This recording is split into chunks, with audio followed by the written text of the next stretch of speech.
Do you feel like you can't start making lo-fi because you don't have the right gear? Here's the truth, you don't need a fancy studio to make cosy professional sounding beats. In this episode I'll show you how to build a creative lo-fi setup on any budget and focus on what really matters, and that's vibe. You're listening to the Lo-Fi Music Academy podcast, your go-to space for all things lo-fi. Sit back, relax, and let's dive into the world of lo-fi music production. Hi, and welcome to the Lo-Fi Music Academy podcast. I'm Spencer J, your guide through the chilled out, atmospheric world of lo-fi beats.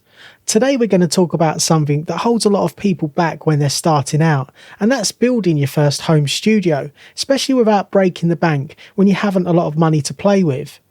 Now here's the truth, you don't need thousands of dollars, fancy gear, or even a professional grade studio to make music that resonates with people.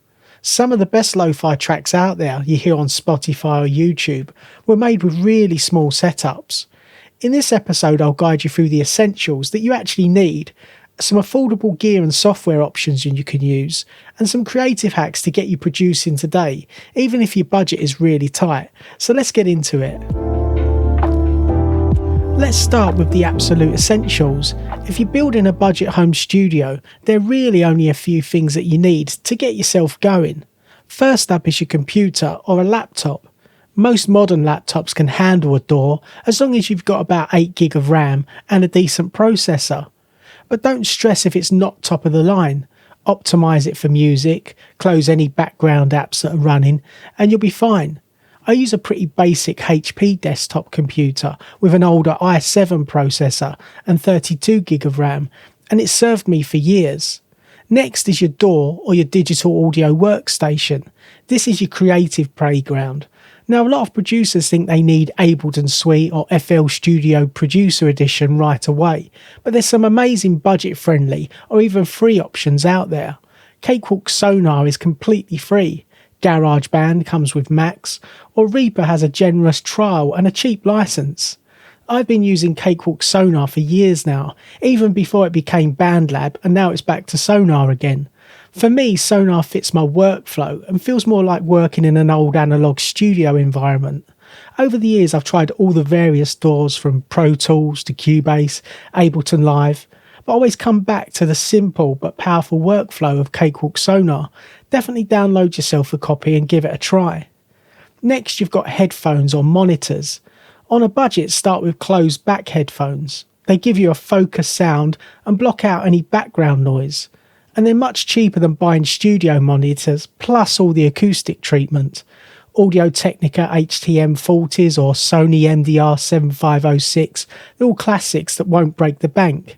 In my studio I've got some Tannoy and Behringer monitors, but to be honest with you, these days I find myself doing everything on headphones. I use Beyerdynamic 250s, which I've used for years mixing live shows, so I know their sound really well. And finally, let's talk about MIDI. MIDI controllers, do you need them? Is it essential? Not really. You can draw in the notes with your mouse, which is something that I like to do quite often. But for workflow and creativity, something like the Akai MPK Mini or the Atura Mini Lab is a game changer, and they're both under about $100. I use a Novation Launch Key 25, which is a fantastic controller with a ton of useful options and some really useful pads for playing drums. Once you've got your essentials sorted, you'll want some sounds and effects. And here's where beginners often overspend. But honestly, the best producers are masters at using stock plugins. Your DAW already has EQs, compressors, reverbs and delays that are perfectly fine. But still there are some incredible free tools out there that I can recommend. Check out Spitfire Labs for beautiful pianos and texture sounds. Isotope Vinyl is the ultimate free lo-fi effect plugin, and Vital Synth is a free powerhouse for creating lush sounds. If you want to invest some money, then watch out for sales. Waves plugins go for $29 all the time. Plugin Boutique has bundle deals, but remember, less is more. Get to know a few plugins really well instead of downloading in over 200 and feeling totally overwhelmed. Now what if you want to record your own sounds? You'll need an audio interface.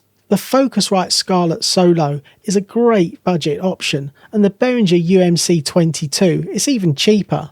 I use a Behringer X32 rack for my audio interface, which is, to be honest, probably a bit overkill, but it's got some great routing functions and it fits really nicely in with my workflow. For microphones, you don't have to spend big. The Audio-Technica AT2020 is a solid entry-level condenser mic, while the Shure SM57, well, it's legendary and it works for pretty much anything that you put in front of it. And here's a big money saver. Don't rush to buy acoustic treatment panels. Use what you have around the house: rugs, curtains, bookshelves, even hanging blankets behind your mic. They absorb reflections perfectly and they cost nothing extra to use. Here are some quick hacks for getting amazing sounds without spending too much money. Firstly, use free sample packs. There are tons online and really high quality. Record your own textures using just your phone. Rain, typing on a keyboard, birds outside your window, they all make for great lo-fi layers. Splice is also worth mentioning. For a monthly fee you can access thousands of samples. Just be careful not to rely on packs too much. Mix and match your sounds from different packs so that you stay original. And a favourite hack, resample your own music. Take a melody you wrote, pitch it down, chop it up, reverse it, and suddenly you've got a completely new track. Before we wrap up, I want to emphasise something. Great music doesn't come from gear. It comes from you and those that you collaborate with. It comes from your taste, your creativity, and your consistency. Don't get caught in gas or gear acquisition syndrome, that endless cycle of thinking about the next plugin or the piece of hardware that you finally make your sound professional and that you just have to have. The truth is, a simple laptop, a pair of headphones and a free DAW are more than enough to make lo-fi music that could end up on playlists with millions of streams. It's all about learning how to use what you have and making the most of it. So let's quickly recap. To build a home lo-fi studio on a budget, you only really need a computer, a DAW and a set of headphones to get you started. From there you can add affordable plugins, a MIDI controller or an audio interface and a mic if you want to record. Focus on free tools, creative hacks and making the most of your setup instead of chasing gear all the time.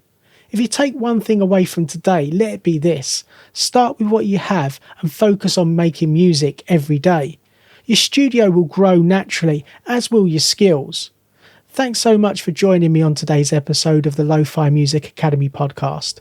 If you enjoyed this episode, please consider subscribing, leaving a review, or sharing it with fellow music producers who might find it useful. Until next time, keep creating, stay inspired, and remember, it's all about the vibe. Take care and see you in the next episode. Thanks for tuning in to the Lo-Fi Music Academy podcast. If you're ready to start making lo-fi music and want to go even deeper, grab your free guide. Discover the 6 essential steps to create a release-ready lo-fi track from scratch. Whether you're using budget gear in your bedroom or a small home studio, this guide will help you get that polished, dreamy lo-fi sound you're after. Just go to www.lofimusicacademy.com. Until next time, keep creating those laid-back vibes, and don't forget to subscribe for more lo-fi tips and tricks.